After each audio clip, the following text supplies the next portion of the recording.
بسم الله الرحمن الرحيم. عن ابي هريره رضي الله تعالى عنه قال رسول الله صلى الله تعالى عليه وسلم: ليس شيء اكرم على الله من الدعاء. رواہ الترمذی۔ نبی کریم صلی اللہ علیہ وسلم نے ارشاد فرمایا، اللہ کے نزدیک دعا سے زیادہ معزز و مکرم کوئی چیز یعنی کوئی عبادت نہیں ہے۔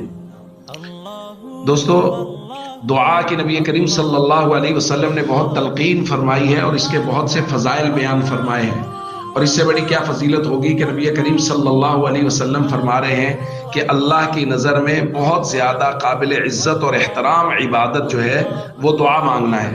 ظاہر ہے جو عبادت قابل عزت اور قابل احترام ہے، اس عبادت کے کرنے والے کی بھی اللہ کے یہاں بہت عزت ہے۔ اس لیے اگر ہم چاہتے ہیں کہ ہماری عزت لوگوں کے سامنے بڑھے، ہماری عزت اللہ کے سامنے ہو، تو پھر ہم دعا کا معمول بنائیں۔ اور خاص طور پہ رمضان المبارک کی ساتھ میں بارہا درخواست کی جا رہی ہے، روزانہ کی بنیاد پہ عبادت کا معمول اور دعا کا معمول بنائیں۔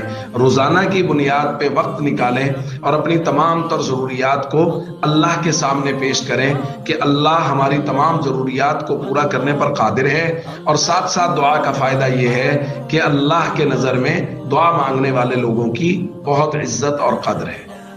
السلام علیکم ورحمۃ اللہ وبرکاتہ۔ পথের দিশা দাও।